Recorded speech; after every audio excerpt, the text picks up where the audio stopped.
पाकिस्तान को मैं एक टेररिस्ट क्लाइंट स्टेट बोलता हूँ, उससे ज्यादा कुछ नहीं बोलता। क्योंकि अगर आप पाकिस्तान को स्टडी करते हो तो Pakistan, except terrorism, there is nothing Pakistan has ever contributed to the world. So everybody understands कि पाकिस्तान क्या है और पाकिस्तान को कैसे यूज करना है अपने स्ट्रेटेजिक डेप्थ के लिए, उसके लिए पाकिस्तान बचा हुआ है।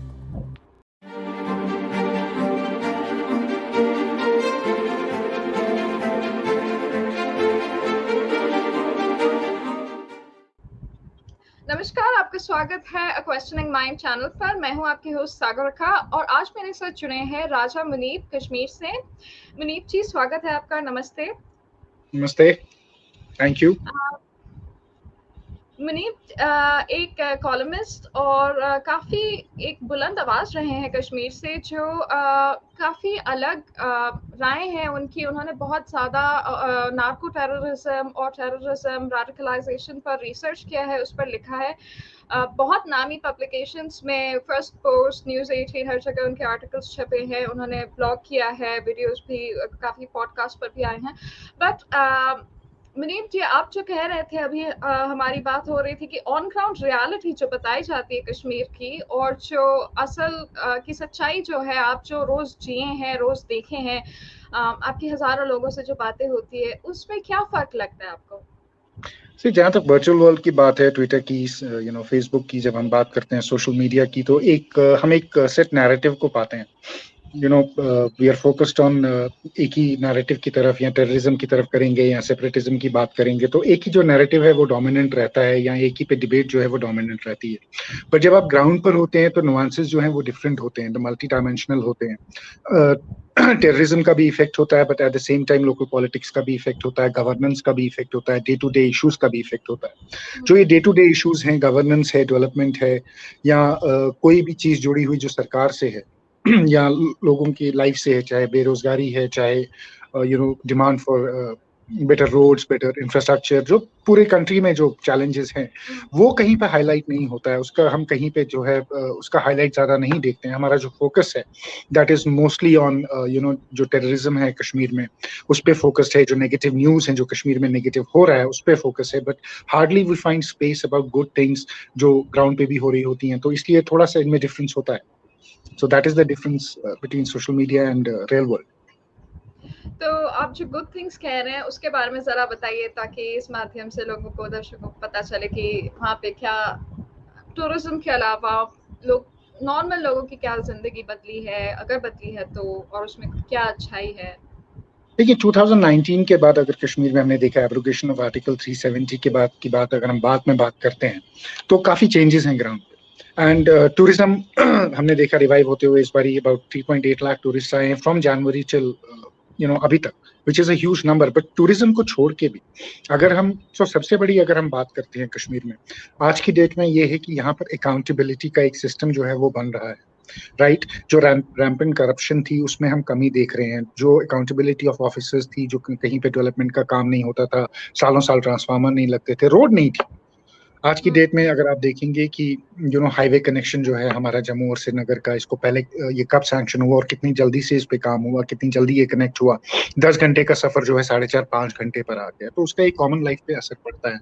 वैसे ही रोड्स का अगर आप बात करते हैं, अगर आप डेवलपमेंट की बात करते हैं, मैंने I travel FIDE war and FIDE Kashmir में, और पहली बार मैं भी ये हैरान हूँ देख के कि जो सड़कें हैं, जो गांव की तरफ सड़कें जाती हैं, जो रूरल एरियाज में सड़कें हैं, they are much better. Governance is on the ground. हमने पंचायती राज सिस्टम देखा इम्प्लीमेंट होते हुए। कश्मीर में कभी भी बीडीसी या डीडीसी इलेक्शंस आज तक नहीं हुए। तो एक को सेटअप जो है, पॉलिटिकल सेटअप जो है, जो डेमोक्रेटिक पॉलिटिकल सेटअप जो है, जो 5 ईयर है, उसका कहीं पे स्टार्ट हुआ है और उसका बेनिफिट जो है वो लोग उठा रहे हैं। जॉब्स की अगर हम बात करें, टूरिज्म काफी जॉब्स जनरेट कर रहा है। अभी कल प्राइम मिनिस्टर मोदी जी का विजिट भी है, एंड कहा जा रहा है कि state is going to looking at additional 20,000 jobs, government jobs, which is huge considering. क्योंकि अगर आप जम्मू एंड कश्मीर में गवर्नमेंट जॉब्स का रेशियो देखेंगे, it's very very big. There are lot of government employees here as compared to the population if take out the ratio. तो जो ground पर है, ग्राउंड पे अच्छी चीजें भी हैं और ग्राउंड पे बुरी चीजें भी हैं। ऑब्वियसली टेररिज्म का एक नेगेटिव इम्पैक्ट है, वो रहेगा, और that is an ongoing thing, वो रहेगा जब तक कि हालात नहीं बदलते। तो हालात आपको बदलते हुए दिख रहे हैं, क्योंकि टेररिज्म, सिविलियन डेथ्स तो अभी भी बहुत हैं। हमारे जो सीआरपीएफ के नौजवान हैं और आर्मी के भी, उनकी भी मतलब अभी काफ़ी सारे उन पर अटैक्स हुए हैं। कल उसी आई थिंक कल ही सीआईएसएफ के सीआरपीएफ के बस पर हमला हुआ, और CISF सीआईएसएफ के बस पर हमला जी। हुआ। तो आपको फिर भी हालात बदलते हुए इसमें कोई उम्मीद दिख रही है कि हालात बदल रहे हैं गवर्नेंस के? देखिए, अगर हम गवर्नेंस की बात करते हैं तो हाँ, हालात बदल रहे हैं। गवर्नेंस इज रीचिंग पीपल, लोगों तक जा रही है। आप लोगों से बात करें तो वो कहते हैं कि हमको एड आती है, हमारे अकाउंट में पैसे आते हैं, जो पेंशन आती है। तो उससे कहीं ना कहीं लोगों पे एक पॉजिटिव माइंड पे है। और जब हम टेररिज्म की बात करते हैं वो डिफरेंट बॉल गेम है। अब जो हमने कल सुंजवान में देखा अटैक, सीआईएसएफ का हमारा एक एएसआई भी उसमें शहीद हुआ, चार चार जी, जवान जख्मी भी हैं। तो इस चीज को हमको समझना पड़ेगा कि ये पाक स्पॉन्सर टेररिज्म है, और अक्रॉस द बॉर्डर से ये जो चीज है ये चलती जाएगी, ये रुकेगी नहीं। प्राइम मिनिस्टर का विजिट है जम्मू में, so it was on the expected lines. Security is high in Kashmir, because disruption की तो कोशिश करेंगे, वही उनका काम है। बट ओवरऑल अगर हम बात करते हैं टेररिज्म की, तो अगर आप रेशियो देखते हैं, हमारी कैजुअलिटीज जो हैं आर्मी की, सीआरपीएफ की, सिक्योरिटी फोर्सेज या पुलिस की, that is lesser as compare to 2018 में जो हम लेते थे, टू 2017 प्रायर टू 2019। सो उसमें कमी है। हाँ, अटैक्स में जो है पिछले साल से थोड़ी सी बढ़ोतरी हुई है। हमने सिविलियन सॉफ्ट टारगेट किलिंग्स होती हुई देखी है, वो इसलिए देख रहे हैं क्योंकि ऑब्वियसली हमारा सिक्योरिटी ग्रिड जो है that is very very strong. And इनके लिए कोई भी वारदात करना जो है इतना आसान नहीं है। So they are always looking for soft targets ground पे, कि किसको आसानी से मार के भगाया जाए। और वही हम देख रहे हैं कि ये सॉफ्ट टारगेट्स को अटैक कर रहे हैं, frustrated basically to do something to keep the ball rolling from their end. But by and large, we are able to neutralize them, and our security forces are doing a wonderful job. जी, soft targets की बात करें तो काफ़ी सारे जो दूसरे राज्यों से आए हुए माइग्रेंट वर्कर्स हैं वहाँ पर, उन पर बहुत सारे अटैक्स हुए हैं, उनकी जानें भी गई हैं। और ये कई महीनों से, जैसा आपने कहा कि वो फ्रस्ट्रेटेड अटैक्स जब से शुरू हुए हैं, हाई प्रोफाइल टारगेट्स या ऐसे। इनफैक्ट तो अभी कुलगाम के जो सॉरी बारामूला के जो सरपंच थे एक, वो भी उनको भी अटैक करके मार दिया गया है। तो वो भी चल रहा है। तो ये सॉफ्ट टारगेट्स की जो बात कर रहे हैं वो आप कह रहे हैं कि उन पर ज़्यादा अटैक हो रहा है compare to the high value more जो ज़्यादा जिनका हाई प्रोफाइल टारगेट्स होते थे पहले? एब्सोल्युटली, सॉफ्ट टारगेट्स पे ज्यादा हो रहा है। इसके दो रीजन है। सबसे बड़ा रीजन ये है कि जैसे मैंने कहा कि they want to keep the ball rolling. एक तो कश्मीर में ये है कि आर्टिकल 370 के बाद जो ये नैरेटिव जो सोशल मीडिया पे हम ज्यादा देखते हैं कि डेमोग्राफिक चेंज होगा, या वी आर कन्वर्जन्स होंगे। सो उस चीज का एक फेयर जो है दिमाग में रख के जो पाकिस्तान का जो मोडस ऑपरेंडी है वो बड़ा क्लियर है कि कीप किलिंग पीपल जो नॉन स्टेट सिटीजन्स हैं। तो इसलिए हम देखते हैं कि अक्रॉस रिलीजन कल जो दो को मारा वो भी मुस्लिम थे, बट देन अगेन उससे फर्क नहीं पड़ता। दे इनका जो ये कम्युनल आइडिया है, India versus rest, Kashmir versus rest of India, एक उस चीज को चलाने के लिए इन्होंने ये दिमाग में रखा हुआ है। उस चीज का वो इनका एक फोकस है। दूसरा फोकस ये है कि इलेक्शंस की बात हो रही है कश्मीर में, डेमोक्रेटिक प्रोसेस की फिर से बात हो रही है। तो सरपंचेस और पंचेस जो हैं ये सॉफ्ट टारगेट्स हैं, अपने गाँव में रहते हैं।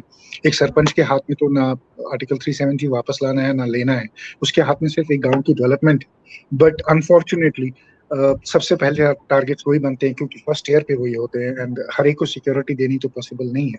You can not provide security to everybody. So yes, they are soft targets unfortunately, and the security forces कोशिश करती हैं कि अवॉइड करते रहें, बट इंसिडेंट्स हो रहे हैं और इंसिडेंट्स बढ़ेंगे।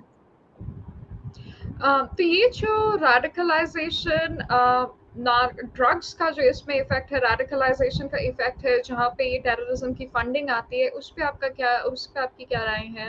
आपने नार्को टेररिज्म पर तो बहुत बातें करी है, उस पर भी थोड़ा हमें बताइए। और हमारे दर्शकों को रेडिकलाइजेशन का सोर्स और उसका करंट सिचुएशन, करंट स्टेटस क्या है, वो बताइए। सी रेडिकलाइजेशन की जहां तक हम बात करते हैं तो it is not an isolated event, ठीक है। Radicalization is a global phenomena right now. हमने अफगानिस्तान में भी देखा है, पाकिस्तान में देखा है, बांग्लादेश में होते हुए देख रहे हैं। एवरीवेयर वी आर सीइंग कि रेडिकलाइजेशन जो है एक ग्लोबल फिनोमेना है, और इसी का जो इफेक्ट है वो आप कश्मीर में भी देख रहे हैं। तो रेडिकलाइजेशन का जो मेजर रेडिकलाइजेशन को मैं दो तरीके से बेसिकली डिफाइन करता हूँ। एक होता है हार्डकोर रिलीजियस रेडिकलाइजेशन, और एक होता है कि नैरेटिव रिलीजियस रेडिकलाइजेशन। सो आपको दोनों जो है वो प्रिविलेंट दिखेंगे, बट नैरेटिव रिलीजियस रेडिकलाइजेशन जो है वो आपको ग्राउंड पे ज्यादा दिखेगी। That is you know let me give you a small example. We see Twitter पे we see बहुत से incidents हम देखते हैं जिसमें we see victimhood narrative being played out कि Muslims are being singled out and Muslims को target किया जा रहा है, तो उसका एक जो रिएक्शन है ग्राउंड पे वो आता है। नाउ जो रेडिकलाइजेशन होती है वो ऑनलाइन रेडिकलाइजेशन भी होती है, ऑफलाइन रेडिकलाइजेशन भी होती है। जो मदरसाज हैं, जमाते तबलीगी जमात है, जमात इस्लामी है, तो इनके जो ऑलरेडी जो इंफ्रास्ट्रक्चर्स हैं वो ग्राउंड पे मौजूद हैं। दे आर वर्किंग, वो ऑफलाइन काम करते हैं, ऑनलाइन काम नहीं करते हैं, और उनकी वजह से जो उन्होंने पिछले 30 साल में जो एक सिस्टम बनाया हुआ है वो सिस्टम अनफॉर्चुनेटली स्टेट अभी तक डिसमेंटल नहीं कर पाई है। उस सिस्टम से क्या हुआ है कि उस सिस्टम से रेडिकलाइजेशन बहुत इंक्रीज हो गई, and that radicalization is continuing on the ground. So radicalization effect is almost complete in Kashmir. It's about 90, 95, 97%. तो इस पर मैं ये भी पूछूंगी, जो अभी एक मस्जिद में हजारों लोगों की तादाद में लोग गए हुए थे, जहाँ पर काफी हेट स्पीचेस चल रहे थे, काफी नफरत फैलाने वाली बातें चल रही थी, उसमें अरेस्ट हुए उसके अगले दिन सिर्फ 13 लोग। तो जबकि उनके मतलब हजारों के वीडियोस हैं और ये लोग पार्टिसिपेट कर रहे हैं, सामने के जो सामने बैठे हुए वही उनकी तादाद काफी 100 में है, कई 100 में है। तो इन लोग अगर बिल्कुल उनको खुली छूट दी जाती है कि कोई कुछ भी बोल दे और उसका कोई असर नहीं है, तो यहाँ पर कहीं ना कहीं तो गवर्नेंस या इसका भी फेलियर है, अभी भी हो रहा है। इसका क्या सोल्यूशन लगता है आपको, क्या हल See, लगता है? you have to understand how Kashmir works. ठीक है, जो आपने वो वीडियो देखा उसमें इसमें क्या होता है, किसी भी ऐसे इंसिडेंट में you have people who are the main instigators. ठीक है, तो जो मेन इंस्टिगेटर्स 13 थे जिनकी वजह से वो इंसिडेंट हुआ था, उन 13 के 13 को अरेस्ट कर लिया गया, and they have been booked under the proper law. जो आपने रिएक्शन देखा लोगों का, जो वहां पर लोग बैठे हुए थे, जो उनका रिएक्शन आपने देखा, that was a mayor reaction coming from people who had instigated, right. So this is something which has been happening in the valley. ये कश्मीर में पिछले 30 साल से चल रहा है। तो आप लोग वहाँ मजबूरी में भी बोल देते हैं क्योंकि बैठे हुए हैं, एक पेयर प्रेशर बनता है, एक पब्लिक प्रेशर बनता है, और उस पब्लिक प्रेशर में अपने आप को रेलिवेंट दिखाने के लिए कभी कभार जो है लोग पार्टिसिपेट भी करते हैं। तो there is a difference Kashmir में between individual behaviour and collective behaviour. Individually the behaviour is very different, collectively the behavior is altogether very different. So that is वो जो एक incident है, that is a classic example of collective behavior when put under a certain task या किसी situation में डाल के उनसे कुछ एक्सट्रैक्ट कराना चाहें तो how they behave in that. So that is a classic example of that. I think ये कलेक्टिव बिहेवियर जो आपने कहा, इसकी कुछ गुड मतलब अच्छे साइड पर भी चीजें दिख रही है, बदलती हुई दिख रही है, क्योंकि इंडिपेंडेंस डे पर जो परेड्स निकल रही हैं, एकदम प्रॉपर गांव से लोग, बच्चे फ्लैग्स लेकर निकल रहे हैं इंडिपेंडेंस डे रैलीज वगैरह के लिए। तो उसका भी तो कोई असर हो रहा होगा ये काउंटर रेडिकलिज्म में। एब्सोल्युटली हो रहा है, क्यों नहीं हो रहा है, क्योंकि देखिं कभी भी कश्मीर में 30 साल में किसी ने एक रैली होते हुए नहीं देखी थी, नेशनल फ्लैग लेकर लोगों को चलते हुए नहीं देखा था।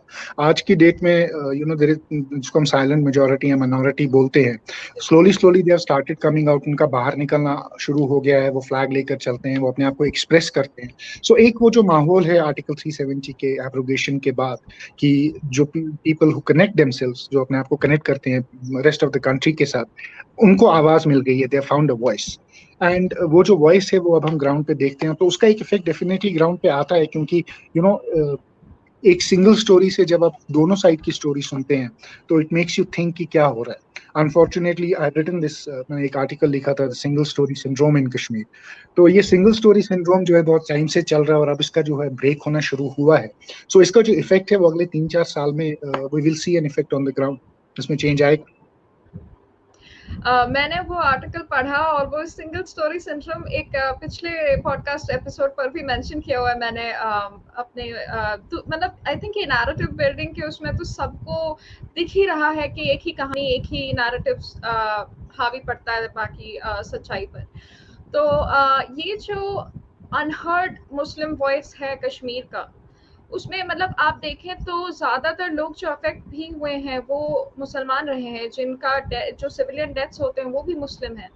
तो ये नैरेटिव बाहर आने के लिए क्या करना पड़ेगा? जो वॉइस उनकी आवाज़ हाईजैक कर ली गई है कि कुछ ही लोग जिनको बहुत पैसे मिलते हैं बाहर से, जिनको कभी जो कभी मतलब अपने लिए अपने बच्चों को नहीं भेजते हैं स्टोन पेल्टिंग के लिए, पत्थरबाजी के लिए, उन मस्जिदों में नहीं भेजते हैं जहाँ पे हेट होता है, वो तो बाहर जाके पढ़ाई करते हैं, ऑक्सफोर्ड, कैम्ब्रिज और ये सब जगह पढ़ाई करते हैं। बट कश्मीरी जो गरीब युवा भी है और गरीब जो सिटीजनरी है, जिनके पास कोई उपाय नहीं है गवर्नमेंट जॉब्स के अलावा, उनकी जो आवाज़ है दबाकर, उनके बच्चों को रेडिकलाइज़ करके ये जो नैरेटिव क्रिएट किया गया है, उसको ब्रेक करने का आपको क्या लगता है, क्या तरीका हो सकता है? और दूसरी बात है कि ये जो कब मतलब जो साइलेंट मेजॉरिटी है वो कब बाहर आएगी उनकी आवाज़ दिखाने के लिए? आपको क्या लगता है, अभी क्या लगता है कि क्या सिचुएशन है?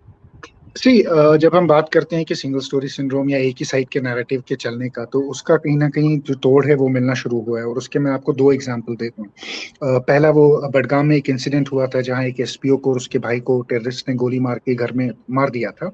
उसके बाद पूरा गांव जमा हो गया था, and they were very vocal and they protested very hard against the killings. So पहले हम कश्मीर में ये चीजें नहीं देखते थे, ओपनली लोग बाहर आके टेररिस्ट की नहीं करते। तो कल का जो एनकाउंटर हुआ है बारामूला में, उसमें एक 17 साल का लड़का था, फैजल नाम है उसका शायद। उसके पेरेंट्स का अगर आप देखेंगे कि किस तरह वो रो रहे थे और किस तरह वो कह रहे थे कि ये चोरों के साथ, आप पिक पॉकेटर्स के साथ चले गए और चोरों के साथ चले गए, उन्होंने आपको धोखे से लाया है। तो ये जो चीजें थी ये पहले कश्मीर में प्रिवेलेंट नहीं थी। आप 2019 से पहले आपको ऐसा कोई इंसिडेंट नहीं मिलेगा जहां लोगों ने इस तरह प्रोटेस्ट किया हो या इस तरह बाहर आके बात की हो। बट आहिस्ता आहिस्ता वो चीजें जो है वो चेंज हो रही है। जहां तक नैरेटिव की बात है, तो मैंने जैसे आपसे कहा कि कुछ लोग हैं जो साइलेंट मेजोरिटी में हैं या साइलेंट माइनॉरिटी में हैं, उनका जो वोकलाइजेशन हो गया है, जो वोकल है वो, उससे भी एक जो इफेक्ट है वो सोसाइटी पे पड़ता है। तो it gives confidence to the other person also. डर का माहौल तो है, because this ecosystem of terror is such कि इट्स नॉट सेफ। वो आपके एब्सोल्युटली। जहन में डाला होता है कि है कुछ बोलोगे कुछ करोगे तो आपको घर में आके मार देंगे। बट आहिस्ता आहिस्ता जो है वो पैटर्न टूट रहा है, और इसको थोड़ा टाइम लगेगा, इट विल टेक टाइम, इतनी जल्दी नहीं होगा। बट सही शुरुआत हुई है। We have made the right start, and सही डायरेक्शन में भी जा रहे हैं। तो लोगों का जो है आहिस्ता आहिस्ता रुझान जो है वो चेंज भी हो रहा है। सो एज आई सेड कि ये पिछले 70 साल का वन साइड नैरेटिव जो है, ये यू कांट एक्सपेक्ट कि ये 2 साल 3 साल में ब्रेक होगा। uh, इसको थोड़ा टाइम लगेगा। It will take us another 5 years at least before we see a significant change on the ground. जो हमको मतलब जो नंबर्स की हम बात कर रहे हैं, hopefully in next 5 years there will be a change, there will be a huge change, visible huge change. जी, जैसे अभी प्राइम मिनिस्टर्स और बाहर के जैसे बोरिस जॉनसन आए थे गुजरात में, क्या पता 5 साल में शायद वो श्रीनगर में बुलाया जाए और सिक्योरिटी थ्रेट इतनी ना हो। तो Absolutely, क्यों नहीं? Why not? We had European delegation last time. Europe के MPs यहाँ 2 बार आ चुके हैं. European ji, ji. delegation was already पर here. So उनके slowly, तो yes. उनके तो नैरेटिव्स वही रहे हैं। नहीं, they तो were आप good with us. They were good ji, with us. They understood. सो पहली बार उनको भी कश्मीर जो है वो दूसरे लेंस से दिखने को मिला था, and they saw the real impact of what terrorism had done to Kashmir.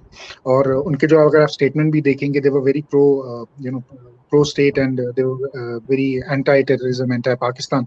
तो कहीं ना कहीं उनकी सोच में भी चेंज हुआ था, और उन्होंने भी जो रियल ग्राउंड है, क्योंकि पहले क्या होता था ना, ये विजिट्स जितने भी थे ये सारे कोलैबोरेटेड होते थे। जी। एक सही स्टोरी, एक सच नहीं बोला जाता था। तो इस बारी क्या है कि लोग सामने आते हैं, सच बोलते हैं, चाहे दोनों साइड की स्टोरी हो, बट एटलीस्ट दोनों साइड की स्टोरी बोलते हैं, एक साइड की स्टोरी नहीं बोलते। So that changes the perception on the.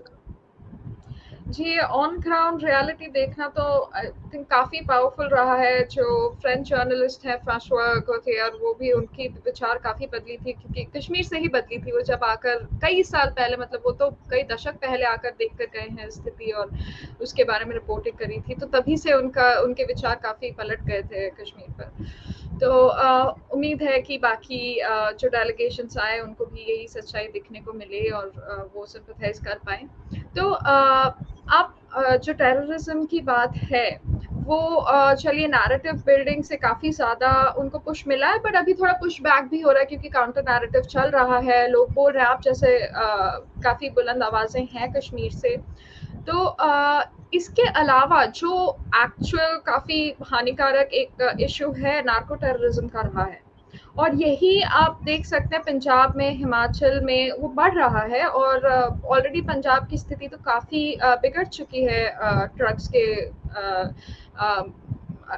काफ़ी हद तक के फैल चुका है। पंजाब के हर गांव में, हरियाणा के कुछ गांव में, डिस्ट्रिक्ट्स में इसका असर काफ़ी दिखता है। और कश्मीर में तो ड्रोन से आता है, डायरेक्टली ड्रोन से आता है। कई सारे शूट डाउन भी होते हैं, हमारे फोर्सेस, सिक्योरिटी फोर्सेस के द्वारा शूट डाउन हो जाते हैं, बट फिर भी कई सारे नहीं भी हो पाते होंगे।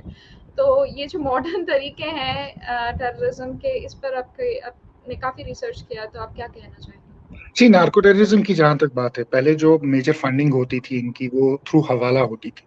2019 के बाद एनआईए की रेड्स के बाद जो हवाला का इनका एक स्ट्रक्चर है, वो स्ट्रक्चर को जो था काफी काफी देर तक का बहुत बड़ा डेंट मिला, बिकॉज इन्होंने काफी, इनका हवाला रुक गया। तो उसके बाद से इन्होंने नार्को जो है पुश करना स्टार्ट किया बॉर्डर से।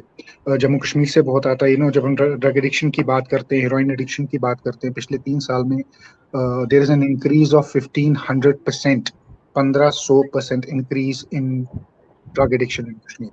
About 8% of the population is drug addict. Now, it's very easy, इसके दो फोल्ड होते हैं। कहीं पे भी आप देखें तो दो फोल्ड इफेक्ट होता है नार्को का। एक इफेक्ट ये होता है कि यू मेक नार्को को अगर आप यूज करवाते हैं, और कश्मीर में अगर लड़के यूज करते हैं, तो first you take their thinking capability away. आप उनको ड्रग पे डिपेंडेंट कर देते हैं, और उसके बाद whatever you want to do, क्योंकि वो इतना डिपेंडेंट हो जाता है ड्रग पे कि he will be ready to do anything for you. So एक तो उसका मोडस ऑपरेंडी वो होता है। दूसरा मोडस ऑपरेंडी ये है कि आपको फंडिंग चाहिए अपने टेरर एक्टिविटीज को कंटिन्यू रखने के लिए, अपने ओजीडब्ल्यूज का नेटवर्क चलाने के लिए, अपने टेररिस्ट का नेटवर्क चलाने के लिए। तो ड्रग का जो पैसा है, मैक्सिमम पैसा वहां से आता है। सो हमारे सीजर्स भी बहुत हाई रहे हैं पिछले 2 साल से। More than 1,000 crore worth of drugs have been seized on the borders. But खाली जम्मू कश्मीर से नहीं, पंजाब से भी आता है, हिमाचल से भी आता है, सी रूट से भी आता है, गुजरात से भी आता है, सी रूट भी यूज करता है। तो बेसिकली अगर आप अगर आप इस पूरे ट्रेड को देखते हो, 50% ऑफ जो हीरोइन है यूरोप की, that is supplied from Afghanistan. Afghanistan is a drug haven. Taliban की जो सारी इकोनॉमी है वो ड्रग्स पे चलती है। उन्होंने अपने आप को सारा फाइनेंस ड्रग पे किया, otherwise Afghanistan doesn't have any other economy. And Pakistan has used the same narcotics basically to fund their terrorism activities across the globe. It is not limited to Kashmir only. But अगर आप इसका link देखते हैं, जिसको हम golden crescent बोलते हैं, जो पाकिस्तान, अफगानिस्तान और ईरान का जो बॉर्डर है, जो ईरान के बीच में जो ये सप्लाई होता है, बलूचिस्तान में इनकी फैक्ट्रीज है, वहां पर ये प्रोसेस करते हैं पॉपीज को। तो अगर आप उसको देखते हैं, तो ये पूरी दुनिया में नहीं, ये मतलब इनका मेन मोडस ऑपरेंडी यही है कि यूरोप में भी फाइनेंस करना है, एशिया में भी फाइनेंस करना है। And that is why we are seeing a huge increase in Jammu and Kashmir drug related. We are seeing रोज almost every third day, every fourth day we are seeing seizures, चाहे वो heroine के seizures हो या बाकी drugs के seizures हो, ये कोडिन फॉस्फेट के सीजर्स हो, फुक्की है, चरस है।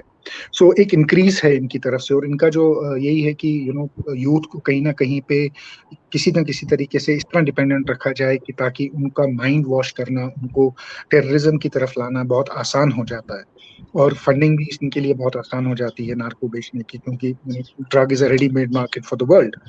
इसकी कोई कमी तो है नहीं। So in short, they have put the Colombian cartels to the shape.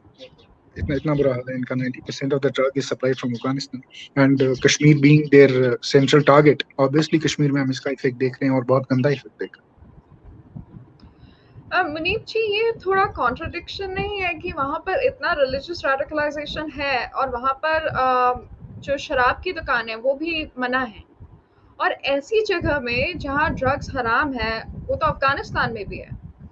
तो ये कश्मीर में किस तरह से फैलाया गया है उसको, जहाँ पर रिलीजियस रेडिकलाइजेशन भी ज़्यादा है पर फिर भी ड्रग्स ज़्यादा है? क्योंकि रिलीजियस रेडिकलाइजेशन है, और religious radicalisation doesn't necessarily mean कि राइट रिलीजियस रेडिकलाइजेशन। जी जी जो सही रिलीजन है वही आप पढ़ रहे हो और उसी को समझ रहे हो और उसी को इंटरप्रेट कर रहे हो। It's a violent religious radicalisation, it's more towards violence. अब आप अफगानिस्तान की बात करते हैं, वहाँ हराम है, तो Taliban actually they charge tax on it, तो हराम कहाँ से हो गया? 25% जजिया लेते हैं, उन्होंने टैक्स लगाया हुआ है इस पे। So that is where their income comes from, right?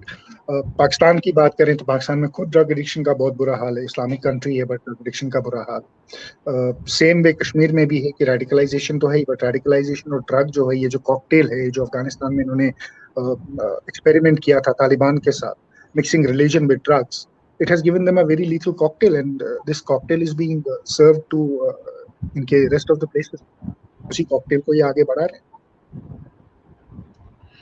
काफी इंटरेस्टिंग केस स्टडी हो सकता है अगर कोई इसके बारे में बात करने लगे क्योंकि ये तो जैसे आपने कहा कि राइट रिलीजियस टीचिंग्स तो है नहीं इसमें, जितनी है वो बहुत ही कॉन्ट्रडिक्टरी है कि हराम है पर उस पर जजिया लग रहा है, उससे पैसे मिल रहे हैं पर आप भी लीजिए तो आपके लिए सही है।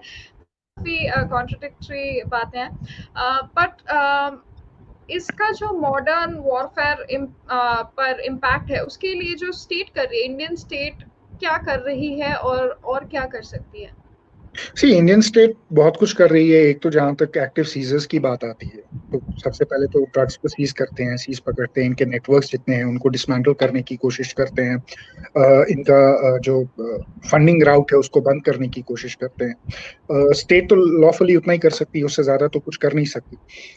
अवेयरनेस की जहां तक बात करें, स्टेट अवेयरनेस भी करती है, ड्रग डी एडिक्शन कैंप भी चलाती है, there is a drug de addiction centre in Srinagar also, districts में भी करती है। तो स्टेट का जो मल्टी प्रोंग्ड अप्रोच है वो तो है, बट जब तक दिस इज, ये खाली स्टेट से हैंडल नहीं होगा जब तक सोसाइटी इस चीज के लिए नहीं समझेगी कि how dangerous it is for us, तब तक इसका रुकना बहुत मुश्किल है। जी, बात तो सही है क्योंकि लोकतांत्रिक कोई भी सोसाइटी में तो सिटीजन का भी काम होता है और उस हिसाब से हमने काफ़ी सारे sports centres, de addiction centres देखे हैं, जो अभी जहाँ पर यूथ को ताकि वो ड्रग्स में ना जाए या जो जा चुके हैं उनको री रेडिकलाइज करने का, डी एडिक्ट करने के सेंटर्स बने हुए हैं। तो आई थिंक उस हिसाब से भी काम चल रहा है। पर आपको लगता है कि एम्प्लॉयमेंट की कमी से भी ये ज़्यादा बढ़ा है और ज़्यादा ईज़ी उनको टारगेट बनाया गया है कश्मीरियों को? ऑब्वियसली देखिए, यंग माइंड, यंग एनर्जी, घर में बैठी है, कुछ करने को नहीं है, करियर ऑप्शन ज्यादा नहीं है, सोचते रहते हैं, तो ऑब्वियसली वायलेंस ज्यादा है, साइकोलॉजिकल वायलेंस ज्यादा है। सो बहुत से फैक्टर्स होते हैं, खाली रेडिकलाइजेशन एक फैक्टर नहीं है इसमें, अनएम्प्लॉयमेंट भी एक फैक्टर है, right? Loss of career choices भी एक फैक्टर है इसमें। ओवरऑल जो यहाँ पे एक you can call it psychic जो है, जो साइकोलॉजी है कॉन्फ्लिक्ट जोन में रहने की, दैट ऑल्सो एट्रीब्यूट्स, वो भी हेल्प करता है इस चीज को बढ़ने में। तो इसके बहुत सारे फैक्टर्स हैं। एजुकेशनल प्रेशर्स हैं, कोविड से सोशलाइजिंग बंद हो गई, 2 साल स्कूल्स नहीं खुले, सो बच्चों पे एक डिफरेंट किस्म का जो है मेंटल प्रेशर आया है। सो ऑल दीज थिंग्स ये ऐड करती हैं to towards drug addiction, but this catches up with drug addiction. So there are a lot of factors. It's not only radicalization. The other factors. जी, बिल्कुल। जो ये सब के बारे में बात करते हैं, वो तो कभी कश्मीरी जर्नलिस्ट बने नहीं हैं। जो कश्मीरी जर्नलिस्ट बने हैं, उन पर काफ़ी सारे जो रेड्स हुए हैं हाल ही में, उनको करप्शन के चार्जेस पर, टैक्स एवेजन, फ्रॉड, हर तरह के चार्जेस पर, और वहाँ पे जो कू बोलते हैं कि जर्नलिस्ट पर कू हुआ है, तो उस पर आपको क्या लगता है कि लोग उसे लोकतंत्र पर अटैक कहते हैं, और जर्नलिज्म पर अटैक कहते हैं, बट उन जर्नलिस्ट्स पर तो एक्चुअली क्रिमिनल केसेस लगे हुए हैं। तो आपको क्या Absolutely, लगता yeah. है ये कैसे अटैक्स हैं? डेमोक्रेटिक अटैक्स हैं या लीगल इश्यूज हैं? अनफॉर्चुनेटली अगर स्टेट कोई भी मिनिस को कर्ब करना चाहती है, किसी भी गलत चीज को रोकना चाहती है, तो आप एक जर्नलिस्ट के लिए बड़ा आसान होता है बोलना कि फ्रीडम ऑफ वॉइस और फ्रीडम ऑफ स्पीच को आपने जी कटल किया है। हमको भी पता है ये सच नहीं है। अगर आप इनके रिकॉर्ड्स उठा के देखते हैं तो एक जो जर्नलिस्ट है वो टेररिज्म में इन्वॉल्व था, एक सो कॉल्ड जर्नलिस्ट, जिनको अपने आप को जर्नलिस्ट बोलते हैं, एक जर्नलिस्ट इनकाउंटर में मारा गया। He was an active terrorist. एक के पास ग्रेनेड निकले, ही वाज कैरिंग ग्रेनेड्स। अब लोकतंत्र आपको इसकी भी इजाजत तो नहीं देता कि आप जर्नलिस्ट है और आप ग्रेनेड लेकर साथ चलेंगे, फ्रीडम ऑफ स्पीच तो नहीं हो सकती। उसके बाद अगर हम बांडीपुरा वाले जर्नलिस्ट की बात करते हैं, तो basically he was not arrested for being a journalist और doing a story, he was arrested because he was blackmailing a government official. वो उसका जमीन का वहां पंगा था, उसके लिए वो तहसीलदार को ब्लैकमेल कर रहा था। तो ब्लैकमेलिंग का टूल भी ये जर्नलिस्ट यूज करते हैं, वो भी फ्रीडम ऑफ स्पीच में यूज करते हैं। अगर हम फैज शाह की बात करते हैं, तो अगर आप फैज शाह की स्टोरीज देखते हैं और उसको किस बात पे अरेस्ट किया गया है, तो आपको ये भी समझना होगा कि एक जर्नलिस्ट का एक कॉन्फ्लिक्ट जोन में सबसे बड़ा जो रोल है, वो पीस मेकिंग और पीस बिल्डिंग का होना चाहिए, वायलेंस इंसाइट करने का नहीं होना चाहिए। Unfortunately most of the journalist in Kashmir feed of the violence in Kashmir. So fake news चलाएंगे, फेक डिटेल्स देंगे, वन साइड स्टोरी चलाएंगे। उसकी वजह से क्या होता है कि जो साइकिल ऑफ वायलेंस है ये चलता रहता है। और अगर आप कहीं एट्रीब्यूट कर रहे हैं अपने आप को साइकिल ऑफ वायलेंस में, तो then you are a part of that terror machine, you are a part of that terrorism. And if you are holding a pen, then you are a white collar terrorist. Then there is no difference between a man who's holding the gun and you who's inciting a person to pick up a weapon by using false news, by using false narratives, single side stories, and giving emotions. So obviously then you're a white collar terrorist. So it's easy to say कि journalism को रोका जा रहा है, journalist काम को रोका जा रहा है, बट ऐसा तो है नहीं। आई मीन यहाँ बहुत से ऐसे जर्नलिस्ट हैं जो आवाज उठा के बात भी करते हैं, सरकार के खिलाफ भी आवाज करते हैं, डेवलपमेंटल इश्यूज पे भी बात करते हैं, सिक्योरिटी फोर्सेस का अगर कहीं पे हाई हैंडेडनेस रहता है उस पर भी बात करते हैं, बट फैक्चुअली रिपोर्ट करते हैं। सो फैक्चुअल जो एक जर्नलिज्म है वो तो कश्मीर में जिंदा है, उस पर किसी ने अटैक किया नहीं। बट ये जो इकोसिस्टम है जर्नलिस्ट का, जो ये सिंगल साइड स्टोरी चलाने का और ये टेररिज्म और ये सेपरेटिस्ट नैरेटिव को जो पुश करते थे, जिसको ग्लैमराइज करते हैं, we have seen these journalist romanticising and glamorising terrorism in Kashmir. So वो इकोसिस्टम कहीं स्टेट ने तोड़ने की कोशिश की है, और वो जरूरी है, क्योंकि साइकिल ऑफ वायलेंस आप कैसे रोको जब आप ग्लैमराइजेशन नहीं रोक सकते, जब आप उन लोगों को नहीं रोक सकते जो इस चीज को फ्यूल करते हैं, फायर को उसमें आग लगाते हैं, उसमें घी डालते हैं। ऑब्वियसली उनके काम जो है वो उस पर डिपेंड करते हैं, उनके जर्नलिस्टिक सेंस से कोई लेना देना नहीं है, बट जो उनका एक्शन है जर्नलिस्ट के, सो कॉल्ड जर्नलिस्ट बनने के इसमें under the garb of being a journalist, the motive they have, and that is very questionable, and उस पे government has come down, and I think that's a good start. जी, तो ये जो freedom of speech और freedom of expression right to life के खिलाफ जब जाए तो वो जर्नलिज्म नहीं कहला सकता। और आपने जो व्हाइट कॉलर टेररिस्ट कहा, काफी आई थिंक एप्ट डिस्क्रिप्शन है, क्योंकि ऐसे लोग तो फिर जो एक बंदा है वो एक बंदूक उठा रहा है या एक बम बना रहा है, उससे ज्यादा तो ये लोग टेररिज्म में ज्यादा उनके रिजल्ट्स रहते हैं, क्योंकि एक साथ 100 के 100 को रेडिकलाइज कर सकते हैं, वही ग्लैमराइजेशन और वही राइट टू स्पीच के नाम पर, जो फ्रीडम ऑफ एक्सप्रेशन के नाम पर। और फ्रीडम ऑफ स्पीच भी जो है ये एब्सोल्यूट नहीं है, there is a difference. Freedom of speech में भी there is a difference between right to dissent and right to sedition. Now, people, cross this line thinking कि नहीं, right to sedition is also freedom of speech, but no constitution provides you, constitution आपको इस चीज की इजाजत नहीं देता है कि आप freedom of, sedition में जाएंगे या देश के खिलाफ भी बात करेंगे, तो वो freedom of expression में नहीं आता। freedom of speech में dissent आता है, but sedition नहीं। बट यहाँ के अगर आप जर्नलिस्ट की बात करेंगे, अगर आप इनके आर्टिकल्स पढ़ेंगे, अगर आप इनका पॉइंट ऑफ व्यू देखेंगे, तो ये स्टोरीज कैसे करते हैं, कहीं ना कहीं there is seditious material also, they are touching sedition. So अभी तो काफी पॉपुलर हो गया ये जो सेडिशियस मटेरियल की बात कर रहे हैं। ये तो पूरे भारतवर्ष में आज जो 2 युवा अरेस्ट हुए हैं, जिनको पाकिस्तान के लिए वो अच्छा बोल रहे थे, पाकिस्तान को ही चीयर कर रहे थे। तो लोग ये नहीं समझते कि वो डिसेंट नहीं है, वो freedom of speech, freedom of expression नहीं है। एक हॉस्टाइल नेबर, एक हॉस्टाइल एनिमी कंट्री को जो आप बोल रहे हो उनके लिए बोल रहे हो, तो फिर आप में भारतीयता तो कम है, तो आपको उतना जो भारत के कॉन्स्टिट्यूशन के जो राइट्स है वो आपको मिल नहीं सकते हैं, क्योंकि आप उसके खिलाफ हैं। तो वो राइट्स तो कॉन्स्टिट्यूशन के अंडर गारंटीड है। ये जो डिस्कोर्स है वो सिर्फ कश्मीर से लिमिटेड नहीं है। तो आप दर्शकों को क्या कहना चाहेंगे कि ये जो किस तरह से सर्कमस्पेक्ट होकर उनको यहाँ से निकलती हुई खबर पढ़नी चाहिए?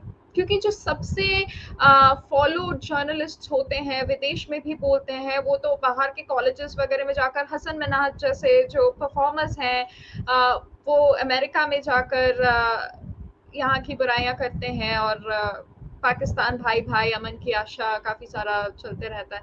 तो यहाँ से जो न्यूज़ निकलती है कि लोग खुश है, यही टेररिज्म चलते रहना चाहिए, तो ऐसे ऐसी सब खबरों को किस तरह से दर्शकों को लेना चाहिए, किस तरह से वो रिसर्च कर सकते हैं अपना कि सच्चाई क्या है? देखिए, आज की डेट में आपने कुछ भी पढ़ लिया उसको बिलीव ना करें, क्योंकि अगर हम देखते हैं कि आज की डेट में खबर कम और नैरेटिव ज्यादा चलता है। एक सर्टेन एजेंडा चलता है, एक सर्टेन नैरेटिव चलता है, और पब्लिकेशंस जो हैं वो उसको फॉलो करती हैं। उनका एक सर्टेन नैरेटिव और सर्टेन एजेंडा होता है। तो मेरा ये कहना है कि कोई भी न्यूज अगर मैं देखता हूँ, चाहे व्हाट्सएप पे देखता हूँ, चाहे ट्विटर पे भी देखता हूँ, I will check with 5 other sources as well, news sites also, कि क्या हो रहा है क्या नहीं हो रहा, थोड़ा सा रिसर्च करके, गूगल में रिसर्च करके, then you get to know कि असली में क्या स्टोरी है और क्या नहीं। और थोड़ा हमेशा हमारा प्रॉब्लम ये है कि सोशल मीडिया ने हम पे एक ऐसा प्रेशर बना दिया ना कि हमको रिएक्ट करना, जो इमीडिएट रिएक्शन आता है हमारा, कि वी हैव टू रिएक्ट उसी वक्त। सो वो रिएक्शन अगर हम थोड़ा डिले कर दें, उसको थोड़ा रोक दें, और उसको थोड़ा सा पैन आउट होने दें, उस खबर को थोड़ा पैन आउट होने दें, थोड़ा टाइम दें, तो रियलिटी जो है वो बाहर आती है। क्योंकि लॉट ऑफ मिस इन्फॉर्मेशन जो है, मिस इन्फॉर्मेशन कैंपेन्स बहुत चलते हैं आज की डेट में। इसको इन्फॉर्मेशन वॉरफेयर बोलते हैं। और आज की डेट में जो लड़ाई होती है, इन्फॉर्मेशन वॉरफेयर से ज्यादा लड़ी जाती है बॉर्डर्स पे, और कन्वेंशनल वॉरफेयर से कम लड़ी जाती है। So your enemy is always on your move through information. ये मिस इन्फॉर्मेशन भी स्प्रेड करते हैं, डिस इन्फॉर्मेशन भी स्प्रेड करते हैं। तो ये जो हमारा सोशल मीडिया पे एक ट्रेंड बन गया है कि वो इमीडिएट रिएक्शन का, immediate you know trend generation का और कमेंट्स देने का, I avoid doing that. I wait for the news to pan out till details come out. थोड़ा सा आधा एक घंटा अगर आप रुक के देखेंगे तो आपको काफी डिफरेंस दिखेगा, ब्रेकिंग क्या होता है और आधे घंटे बाद क्या स्टोरी निकल कर आती है, उसमें बहुत फर्क होता है। और जहां तक इन ओपिनियन मेकर्स की बात है, तो you know I don't take them very seriously. I tell you why. क्योंकि अगर आप इनके जो ये बाहर बोलते हैं उनको देखेंगे और उन पब्लिकेशंस को फिर आप देखोगे, तो there is a lot of hypocrisy in. For example, एक बड़ा it's an old example but I always use this example. Washington Post called Abu Bakr al Baghdadi austere Muslim scholar. ISIS का head था वो। अब आप जब वैसी headline छापोगे, आपको कौन सीरियसली लेगा? We know that you have agenda, and once you know, आपको एक बार पता है कि इनका क्या एजेंडा है और ये किस चीज को सपोर्ट करते हैं, उसके बाद आई डोंट थिंक इनका कोई भी कंटेंट आपके माइंड पर कोई इम्पैक्ट कर सकता है। On the contrary, it helps you to understand कि आपके जो एनिमीज हैं, हाउ दे आर वर्किंग, ये क्या चाहते हैं। Most of these people have done crowdfundings and siphoned off public का पैसा खा गए हैं। So nobody takes them seriously। ये ट्विटर पे 10-20 हज़ार 10-12 करोड़ खाए हैं ना, थोड़ी ना ज्यादा खाए हैं। मैं वही कह रहा हूँ। सो रियलिटी कुछ और होती है। सच जो होता है ना सागरिक का, सच कभी छुपता नहीं है, सच सामने होता है। और जब एक बार आपको सच दिख जाए ना, तो फिर ये नैरेटिव्स जो हैं और ये पेंतरेबाजी जो इनकी चलती है वो दिखती नहीं है, वो समझ नहीं आती। मतलब then you are immune to it. उसके बाद आप पे असर नहीं होता, आपको समझ आ जाता है कि क्या कर रहे हैं क्या नहीं कर रहे हैं। सो इनका ड्रामा जो है वो बाय एंड लार्ज तो एक्सपोज्ड ही है।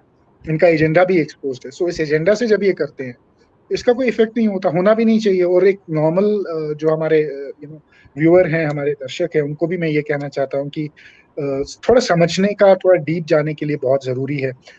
इमोशनल होना हर वक्त जरूरी नहीं होता है। थोड़ा दिमाग से भी काम लेना होता है, कुछ सोचना होता है, समझना होता है, उसके बाद कोई फैसला लेना होता है। सिर्फ भावनाओं से हम नहीं चल सकते। हमारी ये है कि we are driven by emotions on, should not be. ऊपर वाले ने हमको थोड़ा सा दिमाग भी दिया है, उसको भी कहीं ना कहीं इस्तेमाल करना बहुत जरूरी है। जी, मतलब खैर रेडिकलाइजेशन इमोशंस पर ही चला है आज तक के, वही हेट फ्यूल्ड वो है। तो मैं पर ये कहूँगी कि जहाँ तक कि हमें दिखता है, भले आप और मैं ना पढ़े वॉशिंगटन पोस्ट जो कहता है कि we need a few good dictators, कि हमें डेमोक्रेसी नहीं डिक्टेटरशिप चाहिए थोड़े से। तो अब हम तो चलिए वो ऐसी चीज़ें पढ़ना नहीं चाहेंगे, बट जिनको लगता है कि नहीं, और मैंने ये देखा है इवन अमरीकी जो उनके व्यूअरशिप है, एनवाईटी चाहे कोई भी हो, वो लोग क्या करते हैं कि अपने देश की जिन चीज़ों को वो जानते हैं उसके बारे में कहेंगे कि चलो ये बेकार की चीज़ है, बेकार की बात है, पर इंडिया के बारे में, कश्मीर के बारे में जो छापते हैं उनको दूसरा नैरेटिव मिला नहीं है, उनको दूसरी स्टोरी नहीं मिली है। तो वो फिर कहते हैं कि नहीं, इस पर तो वो सही कह रहे होंगे क्योंकि और दूसरा कोई गया नहीं है वहां से। तो ये जो वो सीरियसली लिया जाता है और वो सीरियसली लेते तो उनके जो यूनिवर्सिटीज में पढ़ते हुए पाकिस्तानी और इंडियन बच्चे हैं वो फिर कहीं ना कहीं वो उसको मानने लगते हैं। यहाँ पर जो फिर घूम फिर के वही बच्चे आते हैं, फिर वो वही चीजें फैलाते हैं। और यहाँ पर भी जो कॉलेज के यंग स्टूडेंट्स है जो इन लोग को इन्फ्लुएंसर मानते हैं, तो उनका भी यही उनकी ये राय रहती है कि ये सही बोल रहे हैं, कहीं ना कहीं वो सही बोल रहे हैं। और रेडिकलाइजेशन जरूरी है, जैसे आपने वो फियर मेंशन किया है कि डेमोग्राफिक चेंज होने वाला है और डेवलपमेंट के नाम पर काफी कुछ बदलने वाला है कश्मीर में। पर मतलब यहाँ पर जो अगर बदलाव हुई तो अच्छी बात है ना, क्योंकि कश्मीर जो पहले था ये जो 3 दशक में खोखला हो चुका है, तो वो वाली चीज किसी को कैसे भा सकती है? सी वही आप देखो, इसी में रेगुलर कश्मीरी उसको उसको कैसा लगता है? इसीलिए मैं कह रहा हूँ ना कि institution building is very very important. जो इंस्टीट्यूशन बिल्डिंग है, जो हमारी कंट्री की अपनी मीडिया है, we have to be very strong, very unbiased. So इसका जो ओनस है वो हम पर आता है। As Indians the onus is on us कि हम अपने लोगों को समझाएं, हम अपने लोगों को सही रास्ता दिखाएं और हम अपने लोगों को सच बताएं। सो कहीं ना कहीं वो मिसिंग है। और जब तक हमारे मीडिया इंस्टीट्यूशंस इस चीज को नहीं समझेंगे, अपने आप को उन वैल्यूज पे स्ट्रेंथन नहीं करेंगे, तब तक ऑब्वियसली ये जो लोग हैं ये इस चीज का शिकार, ओपिनियन का शिकार बनेंगे। बट ओनस हम पर है, ओनस हमारी अपने इंस्टीट्यूशंस पे है, हमारे अपने इंस्टीट्यूशन बिल्डिंग पर है, हमारे हर उस जर्नलिस्ट, हर उस कॉलमनिस्ट पर है जो ओपिनियन लिखता है। अब वो बायस लिखता है या अनबायस लिखता है उस पर भी बहुत डिपेंड करता है। सो कहीं ना कहीं जो है इसमें हमारी वीकनेस है और ये वीकनेस हमको खुद ठीक करनी पड़ेगी। हम ये एक्सपेक्ट नहीं कर सकते कि वॉल स्ट्रीट जर्नल और न्यूयॉर्क टाइम्स रात में बदल जाएंगे और वहां पर हम अपने को जर्नलिस्ट भेज देंगे या वैसा कुछ करेंगे तो वो शायद ओपिनियन चेंज करते हैं। वो होगा नहीं, क्योंकि उनका एक ग्लोबल एजेंडा है, वो अपने एजेंडा को फॉलो करेंगे। बट ये ओनस हम पर है, और जितनी जल्दी हम इस चीज को समझे और जितनी जल्दी हम इस चीज को चेंजेस लाएं अपनी मीडिया में, आई थिंक उतनी जल्दी will be able to counter them effective.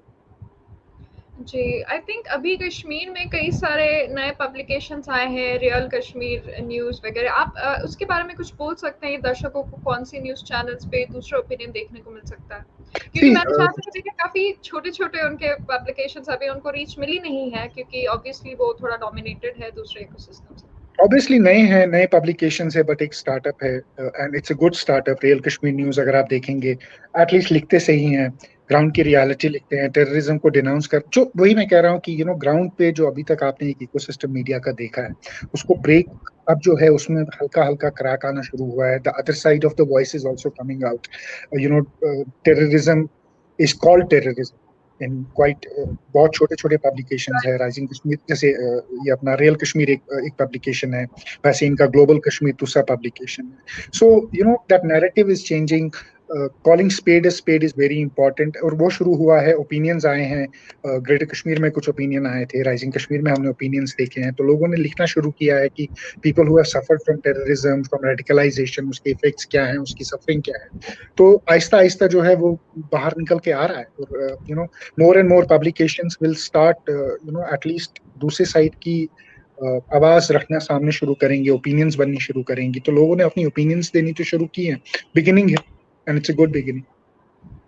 जी, ये जो आपने कहा ना कि टेररिज्म को टेररिज्म कहना शुरू किए हैं, ये बहुत बड़ी बात है, क्योंकि इसी पर मैंने 2 साल पहले मैंने खुद आर्टिकल लिखा था कि अल जज़ीरा और स्क्रोल, क्विंट की जितने सारे foreign and Indian foreign funded जो मीडिया हैं, इवन बीबीसी, वो उसको मिलिटेंसी, रिबेलियन, मतलब आप सोचिए रिबेल जो मतलब कश्मीरी रिबेल्स किल, उसका जो प्लेसमेंट होता है, शब्दों का जो प्लेसमेंट होता है अंग्रेजी में मैनिपुलेट करना उनके लिए काफी आसान है, उसको रिबेल्स बुलाना। और जब पुलिस वालों की बात कर रहे हैं तो दिखाया गया है कि ठीक ठीक पुलिस वालों के सामने ना एक लेडी वाज किल्ड, वैसी वाली चीजें डाली गई है, ताकि उनको, जबकि कोई लिंक नहीं है वो दोनों का, आप पढ़ेंगे आर्टिकल तो आपको पता चलेगा उसका कोई लिंक नहीं है, पर वो दोनों को किसी तरह लिंक किया हुआ है हेडलाइन में।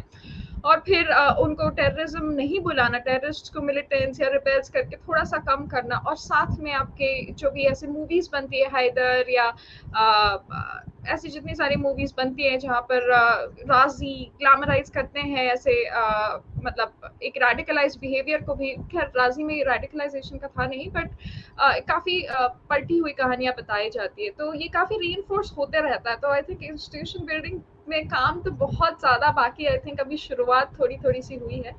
तो ये काफी सही चीज कही आपने कि टेररिज्म को टेररिज्म कहना ही बहुत बड़ी बात है और बहुत हिम्मत की बात है कश्मीर में रहकर ये कहना, क्योंकि कॉन्फ्लिक्ट जोन तो रहा हुआ है। तो ये जो पॉलिटिकल उनको बैकिंग मिली हुई है ऐसे नैरेटिव्स क्रिएट करने को ऐसे, तो ये जो जर्नलिस्ट है इनकी पूरी तरह टेररिस्ट से नहीं बट पॉलिटिक्स से भी बहुत ज्यादा जुड़ाव है, और आपने इसको पॉलिटिकल टेररिज्म का भी नाम दिया हुआ है पहले, तो इसके बारे में थोड़ा बताइए।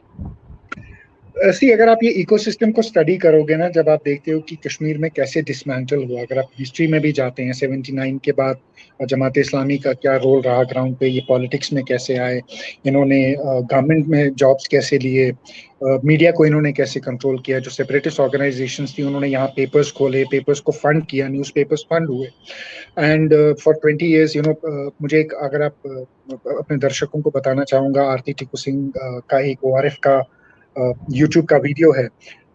अगर कश्मीर को आपको समझना है कि पिछले 20-30 साल में कश्मीर में क्या हुआ, तो वो वीडियो आप जरूर देखिए। उसमें बड़े ब्यूटीफुली एक्सप्लेन करती हैं कि कैसे एज अ स्टेट फेलियर कैसे रहा है, पॉलिसी फेलियर कैसे रहा है, जब तक कि सेपरेटिज्म जो था ये हर ग्राउंड पर पहुंच गया, हर जगह इसके जो रूट्स हैं वो बहुत टाइट हो गए। तो ये उसी का एक पार्ट है। आप अल जजीरा को तो छोड़ो, आप 2019 से पहले आप इंडियन पब्लिकेशंस या इंडियन चैनल्स उठा के आप उनकी स्टोरीज पढ़ लें, they would also not write terrorists, they would write militants, right? तो ये लैंग्वेज चेंज जो हुआ है ये पोस्ट 2019 हुआ है। उससे पहले तो सारे यही लिखते थे, चाहे इंटरनेशनल मीडिया था। इंटरनेशनल मीडिया से तो हम एक्सपेक्ट नहीं करते कि they will do it, because we know कि उनका एजेंडा जो है वो चाहते हैं कि इस चीज को फ्यूल करें कश्मीर में। वो they are standing with Pakistan, they are standing with that kind of global खिलाफत। अल जजीरा का एक अपना जो है बहुत बड़ा रोल है इंफॉर्मेशन वॉरफेयर में, मिडल ईस्ट में भी और एशिया में भी, तो उनका तो वो चलता रहेगा। बट अल जजीरा को छोड़ के BBC की भी बात करें, सो ओवर दीज 30 years जो इन्होंने ये इकोसिस्टम मीडिया का बनाया, मैंने एक और आर्टिकल लिखा था, सिस्टमैटिक सबवर्जन ऑफ मीडिया इन कश्मीर, तो उसमें मैंने बड़ा डिटेल में लिखा है कि इन्होंने कैसे ये सिस्टम बनाया कि जो भी प्रो एंटी वॉइस थी उसको इन्होंने साइलेंट कर दिया, दे किल्ड देम। काफी जर्नलिस्ट जो थे उनका असैसिनेशन हुआ कश्मीर में, एंड हाउ दे मैनेज्ड कि डर से और पैसे से हाउ दे मैनेज्ड कि अपनी जो स्टोरी है उसको दुनिया में बेचे, अपनी जो स्टोरी है उसको रेस्ट ऑफ कंट्री में बेचे। एक इकोसिस्टम भी उस वक्त मौजूद था जिसमें वो हो रहा था, कहीं ना कहीं स्टेट भी उसमें कॉम्प्लिसिट थी। तो ये जो है ये पूरा सिस्टम है, इसको पूरा 30-35 साल से ये सिस्टम चल रहा था और इसको आहिस्ता आहिस्ता जो है डिसमेंटलिंग करना शुरू हुआ है। तो तभी आप नैरेटिव में भी चेंज देख रहे हो, तभी आज की डेट में we are calling as I said, unfortunately conflict zone में पहली जो कैजुअलिटी होती है वो सच्चाई होती है, वो truth is the first casualty, but we started speaking the truth again. So terrorism is terrorism, इसका कोई और वर्ड नहीं है। कोई रेबल बोलने से ये टेररिज्म छुप नहीं जाता, मिलिटेंट बोलने से, अनसस्पेक्टेड गनमैन बोलने से कुछ नहीं होता। Terrorist is a terrorist, will always remain a terrorist, और कश्मीर में टेररिज्म ही है। Innocent people are targeted, soft targets are targeted, निहत्तों को मारते हैं। तो ये टेररिज्म नहीं है तो और टेररिज्म की कौन सी डिफिनेशन होती है? Obviously it is terrorism. नहीं, जो बुरहान वानी के कुछ जो सिविलियन डेथ्स थे उसमें एक 80 साल के मुसलमान बुजुर्ग इंसान को मारा गया था और उनको बताया गया स्कूल टीचर का बेटा।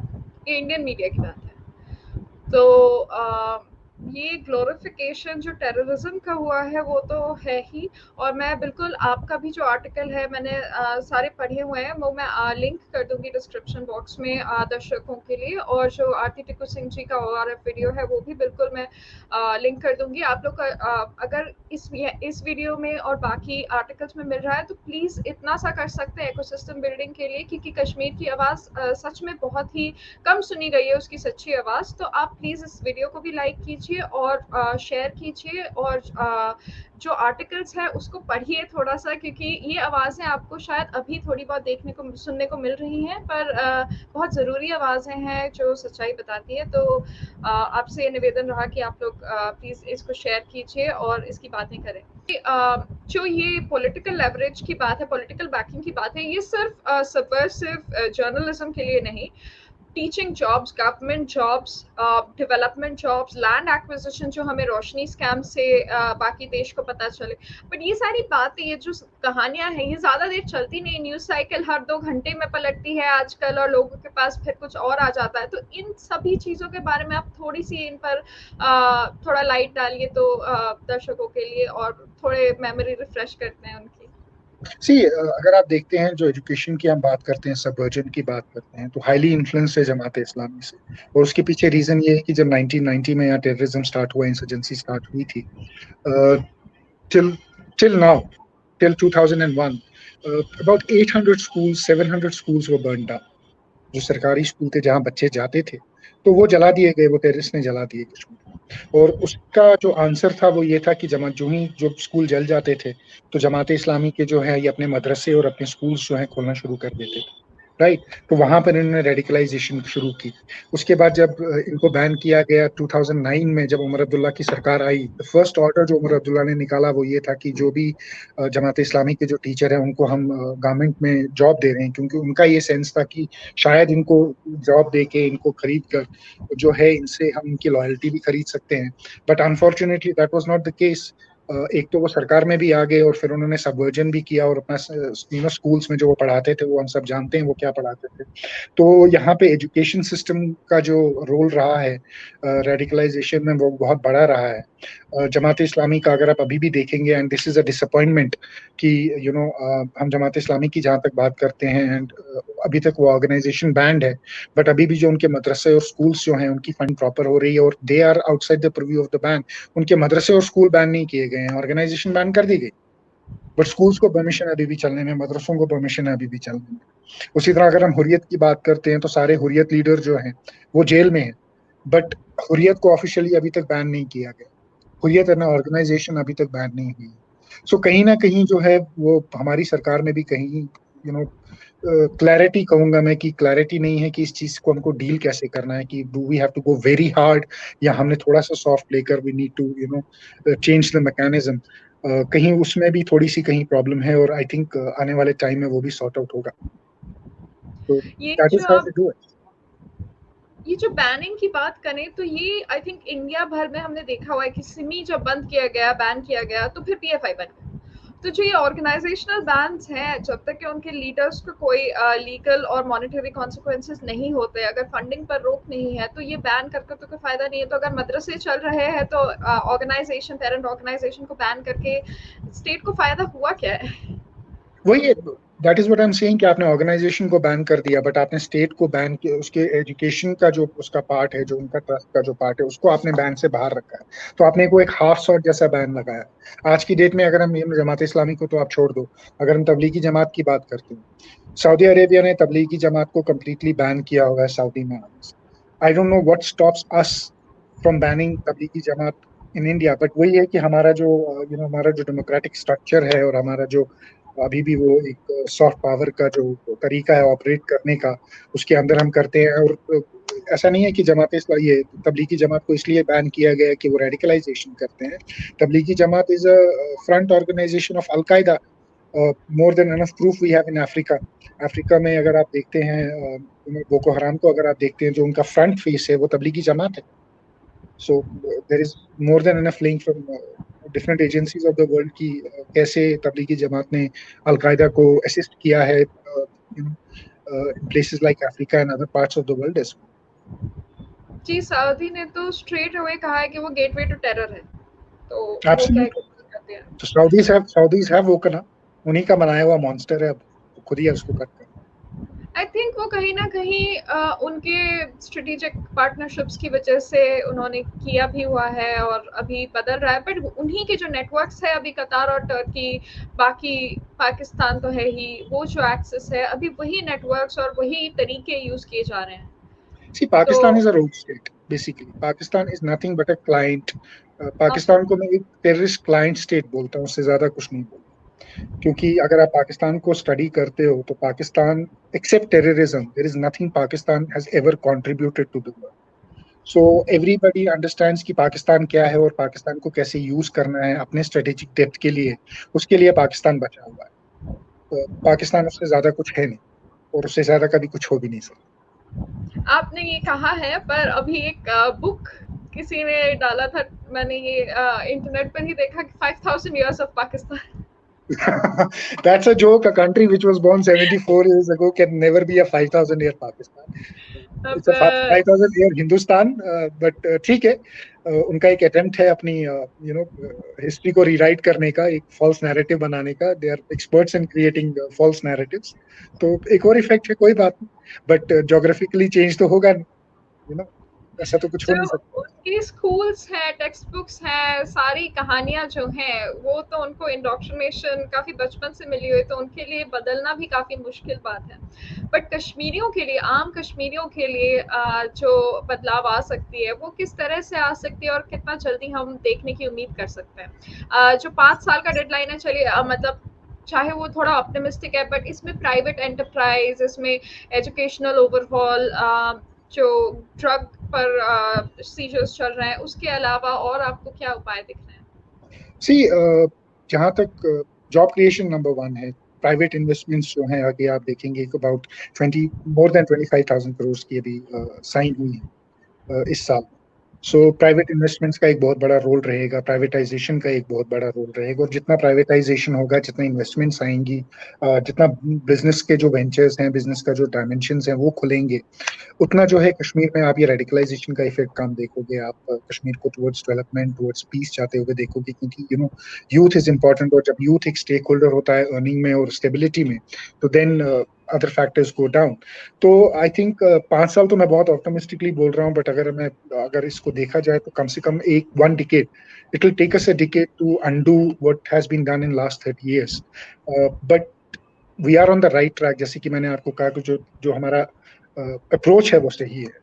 70-80% जो है हम ऑन टारगेट हैं, राइट तरीके से चल रहे हैं, मल्टी डायमेंशनली इश्यूज को रिजॉल्व कर रहे हैं, डेमोक्रेसी को ग्रास रूट पे ला रहे हैं, लोगों में कॉन्फिडेंस बिल्डिंग मेजर्स कर रहे हैं। तो उसकी वजह से जो है वो जो इफेक्ट है वो आएगा। एजुकेशन का जहाँ तक है, एजुकेशन में भी करिकुलम चेंजेस की बात कर रहे हैं, बट जहाँ तक अगर आप मुझसे पर्सनली पूछते हैं तो मुझे ऐसा लगता है कि कश्मीर में सीबीएसई को जो है वो मैंडेटरी करना देना चाहिए फॉर नेक्स्ट डिकेड और सो, ताकि एक पैरिटी आ सके between the rest of the country, और जो यहाँ पर जो एजुकेशनल डिस्पैरिटी क्रिएट हुई थी उसको, उस गैप को क्लोज करने के लिए, ताकि यहाँ के जो बच्चे हैं they are confident enough CBSE पढ़ के बाहर जाके एग्जाम्स देने के लिए, they will be confident enough, तो एक एनकरेजमेंट मिलेगा, एक बूस्ट मिलेगा। तो स्लोली जो है ये चीजें होंगी और आगे चलेंगी इस पे। जी, तो कश्मीर में जो माइनॉरिटीज हैं, जो पंडित हैं, चलिए आज की तारीख में उनके बारे में थोड़ी बात हो रही है कश्मीर फाइल्स के बाद, लोग अचानक उनको याद आया है ये कहानियां, जबकि सारी कहानियां बहुत सालों से ऑलरेडी डॉक्यूमेंटेड है। इसमें से आई डोंट थिंक उस मूवी में ऐसी कोई कहानी दिखाई गई है जो अनडॉक्यूमेंटेड है। 100% फैक्ट, जी, फैक्चुअल 100% फैक्ट। बट ये तो पुरानी कहानी है। फिर भी आप देखिए तो ज़्यादातर लोगों को पता नहीं था। जो लद्दाख की बुद्धिस्ट पॉपुलेशन है, उनको यूनियन टेरिटरी का काफ़ी टाइम से प्रॉमिस किया गया था, वो फाइनली जाके अब हुआ है। लोगों को ये भी लगता है कि कोई अजीब नई बात है, क्योंकि उनको ये सब चीज़ें बताई नहीं गई थी। कोई भी मीडिया पर ज़्यादा, भले एक लाइन का कुछ आ जाता था, बट क्योंकि हम लोग बचपन से अगर न्यूज़पेपर पढ़ रहे हो, और तभी तो इंटरनेट का टाइम नहीं था, तो ज़्यादातर लोगों को ये नहीं खबरें पता थी। जो वहाँ के जो और माइनॉरिटीज़ है, बाकरवाल, जो वाल्मीकि कम्युनिटी से आते हैं, उन लोग को काफ़ी चेंज दिखने को, एटलीस्ट सिस्टमिक चेंजेस दिखने को मिली होंगी। तो उनके पहले के हालात और अब के बदले हुए हालात पर थोड़ा डिस्कस करें। सी पहले तो they were non state within the state कहूंगा मैं उनको, कि उनके पास स्टेट में तो वो रहते थे, बट उनके पास राइट्स नहीं थे to be at par citizen with with Ladakhi और विद कश्मीरी पंडित और मुस्लिम और जम्मू वाला और डोगरा व्हाटएवर।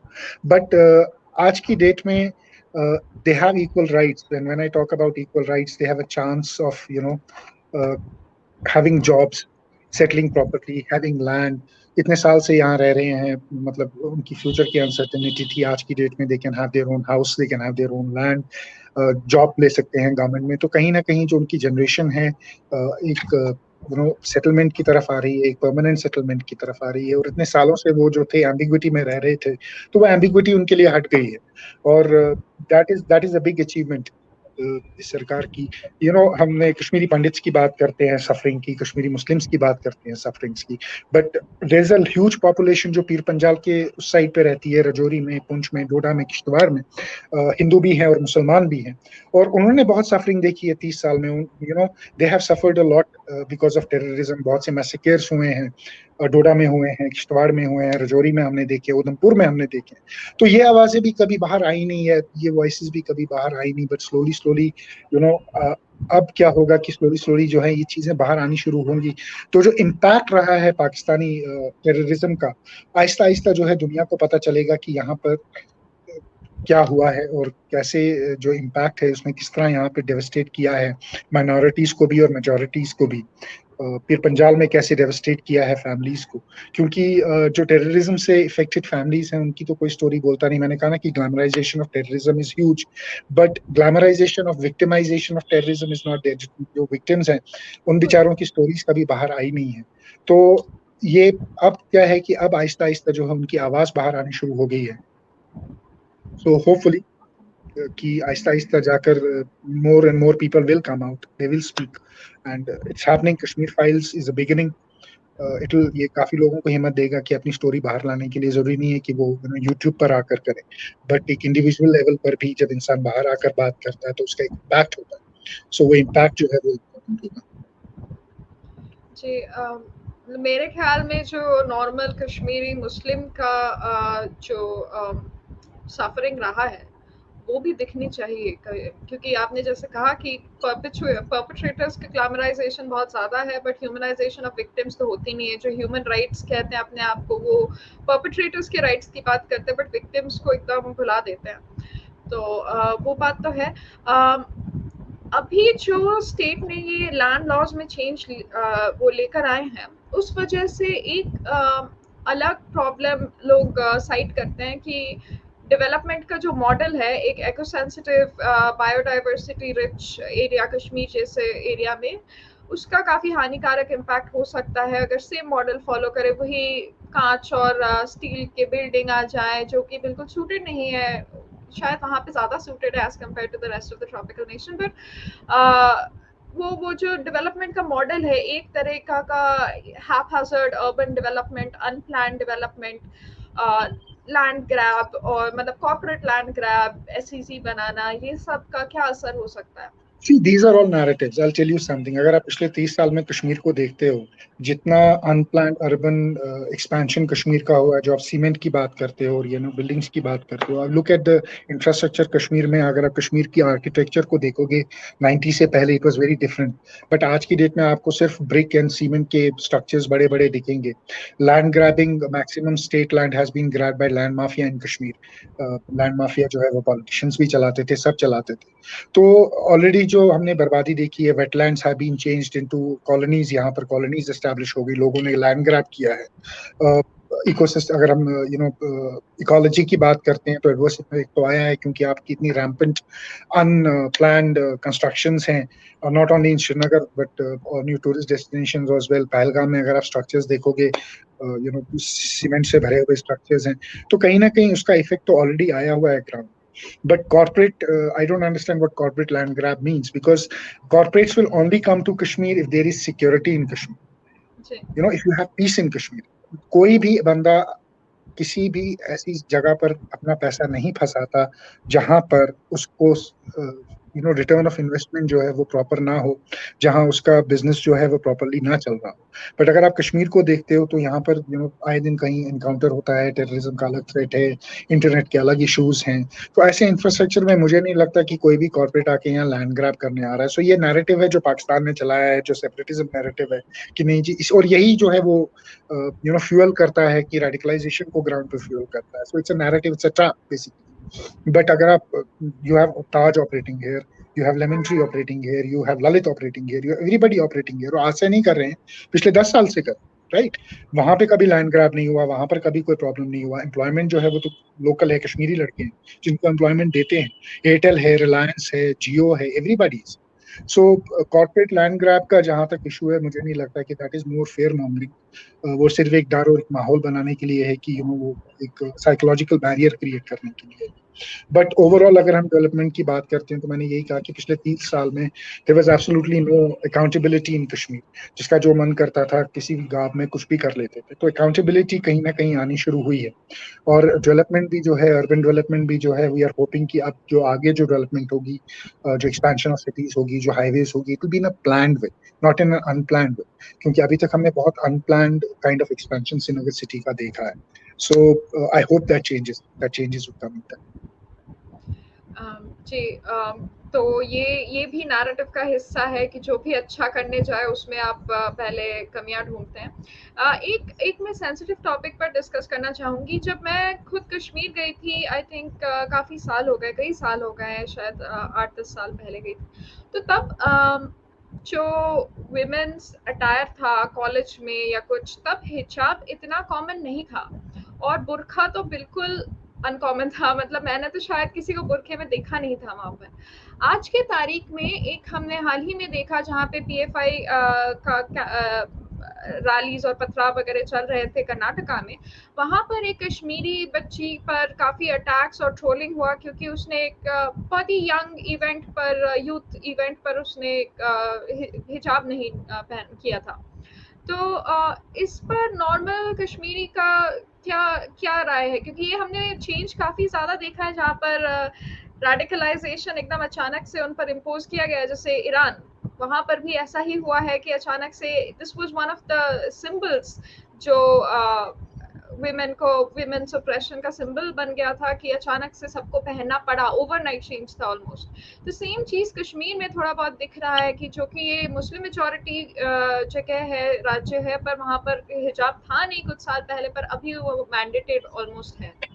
नहीं, मैंडेटेड नहीं है। देयर इज नथिंग कि आप हिजाब नहीं करोगे तो जबरदस्ती कर। सोसाइटली मैंडेटेड वैसा तो वाला। सोसाइटली मैंडेटेड है, यस। जैसे कि मैंने कहा कि कुछ साल पहले भी था रेडिकलाइजेशन। पिछले 30 साल में, 30 साल से चल रही है। 2010 के बाद से हमने रेडिकलाइजेशन को पिक होते हुए देखा है, राइट। आज की डेट में मैंने यही कहा ना कि जो रेडिकलाइजेशन है, दिस इज जो सोशल मीडिया है, इंटरनेट है, what it has done is, इसने ये ग्लोबलाइजेशन जो की है कि एक बच्चा जो यहाँ गांव में बैठा है वो ये भी देख सकता है कि पैलेस्टीन में क्या हो रहा है, वो ये भी देख सकता है ईरान में क्या हो रहा है। उसके पास डिफरेंट किस्म का कंटेंट भी आता है, रेडिकलाइजेशन कंटेंट भी आता है, इस्लामिक कंटेंट भी आता है, तो उससे भी वो कहीं ना कहीं इन्फ्लुएंस होता है। तो हिजाब का जो हमने देखा है कि हिजाब यहाँ लड़कियां करती हैं, but then you will find girls जो बिल्कुल नहीं करती हैं। बुरके की अभी भी जो बुरका है वो दुखराने मिलत करके आशिया अंद्राबी की एक ऑर्गेनाइजेशन होती थी, उन्होंने बड़ी कोशिश की थी यहाँ की इसको मैंडेटरी किया जाए, और वो 14 फरवरी को निकलते भी थे और बहुत हंगामा भी करते थे सड़कों पे। But by and large Kashmiri women have stood against them. They didn't fall to their trap. But increasingly जो यंगर जनरेशन है, ये अपने आप को ग्लोबल खिलाफत के साथ जो है ये कहीं ना कहीं अपने आप को जोड़ती है। तो ये एक ट्रेंड भी बन गया है, ये हिजाब जो है, this is more of a trend also. So इसको ट्रेंड के तरीके से भी देखना पड़ेगा। एंड रेडिकलाइजेशन तो है ही है ग्राउंड पे। और रेडिकलाइजेशन, जैसे कि मैंने कहा, नैरेटिव रेडिकलाइजेशन भी है और वो भी फ्यूल करता है फिर हिजाब कंट्रोवर्सी। सो लड़कियां हिजाब भी करती हैं, but you'll see girls in jeans also है। रूरल में अलग सिस्टम है, वहाँ की सोसाइटी अलग है, वहाँ पे माइंडसेट अलग है।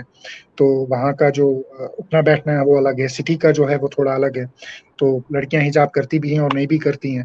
बट ऐसा नहीं है कि सोसाइटी का, हाँ, जहाँ तक सोसाइटी की रेडिकलाइजेशन की बात है, पेट्रियार्कल सोसाइटी है कश्मीर की। Let's not hide it, it's a very patriarchal society. And उसका भी एक असर रहता है एक बच्चों पे, एक लड़की पे, वुमेन फोक पे वो असर रहता है। तो उस पेट्रियार्कल सोसाइटी का भी एक इफेक्ट निकल कर आता है, और इसलिए जो आप देखते हैं वो हिजाब का जो है वो है यहाँ। तो ये जो चीजें हैं उसको बोला जाता है कि बस सिंबल है, रिलीजियस सिंबल है, इसका कोई ऑपरेशन से मतलब नहीं है। सिर्फ हिजाब नहीं, जितने भी इवन एक्स्ट्रा नेशनल जो आपके अरब कपड़े होते थे, जबकि सऊदी अरेबिया ने हिजाब को बैन कर दिया, मतलब नॉट मैंडेटेड कर दिया। उन्होंने कहा कि हिजाब तो मतलब ऐसा तो कुछ नहीं कि अबाया पहनना जरूरी है हिजाब में, वो अपने हिसाब से कर सकते हैं, जो कि इजिप्ट में भी पहले था। तो अभी अभी काफ़ी हालात बदल गए हैं वहाँ पर भी, बट ये जो चीज़ें हैं जो आज को इस्लाम के बारे में कुछ और बोला जाता है, कल को कुछ और बोला जाता है, ये हमने इवन लिबरल कमेंट्री में देखा है। ऐसा नहीं है कि ये तो नैरेटिव का हर पार्ट को वो चेंज किया ही जाता है जैसे ही एजेंडा चेंज होता है। तो उसको आप क्या कहेंगे कि ये सिर्फ सिंबल है या इसका कोई और डीपर मीनिंग और इम्पैक्ट होता है?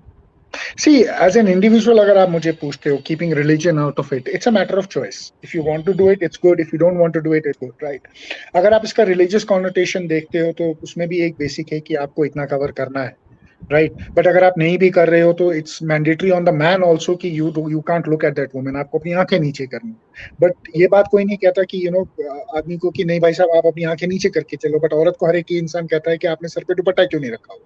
तो वही मैंने कहा कि जो रिलीजियस इंटरप्रिटेशन है इसको अपने कन्वीनियंस के हिसाब से जो मोड़ा हुआ है और the trying to interpret it in their own fashion, जो उनको कन्वीनियंट लगे उस तरीके से किया जाए, तो उसका जो इम्पैक्ट है हमेशा से वो नेगेटिव आता है। और पेट्रियार्कल सोसाइटी में तो यू कैन ऑलवेज एक्सपेक्ट कि वुमेन फोक पे हमेशा से प्रेशर रहेगा, कि अदरिंग रहेगी, प्रेशर रहेगा, और वो that is very prevalent in Kashmir, हमको दिखता है इट इज। जी, तो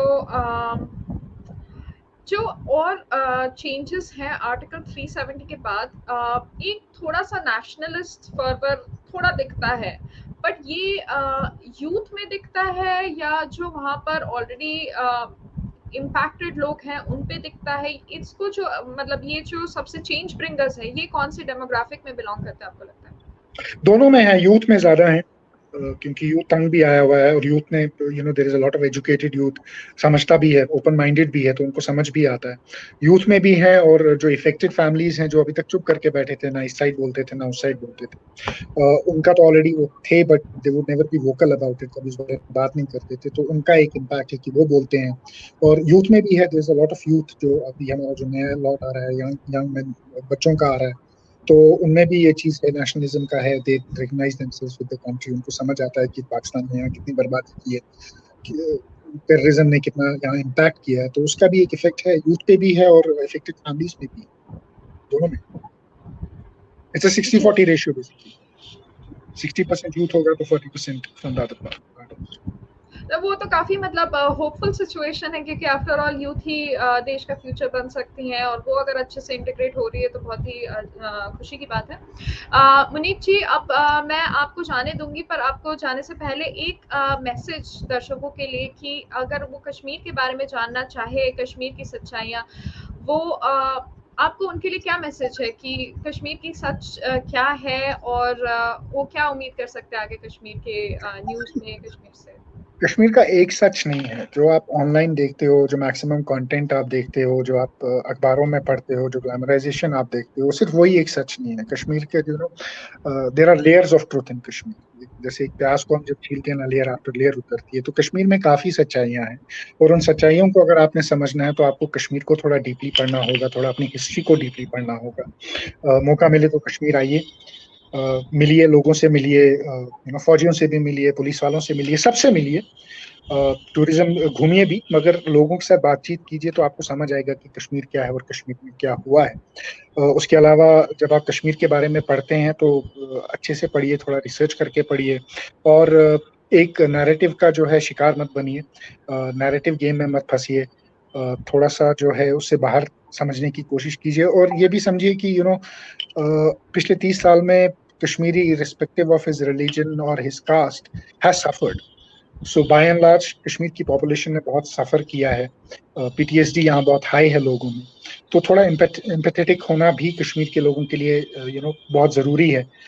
हम ब्लैक एंड व्हाइट में हर एक को पाकिस्तानी या टेररिस्ट भी नहीं बोल सकते, और हम हर एक को पेंट भी नहीं कर सकते, तो थोड़ा सा एम्पैथी होना जो है लोगों के लिए बहुत बहुत जरूरी है। तो ये मेरा एक खास मैसेज रहेगा। जी, काफ़ी अच्छा मैसेज है। उम्मीद है कि दर्शक इसे पास ऑन करेंगे, शेयर करेंगे इस मैसेज को। मुनीब जी, बहुत-बहुत धन्यवाद आपका जुड़ने के लिए हमारे साथ, और उम्मीद है थैंक आपसे यू दोबारा सागरिका, बात होगी इस चैनल पर। Thank you thank so you much. Sagarika, thank you so much, नमस्कार।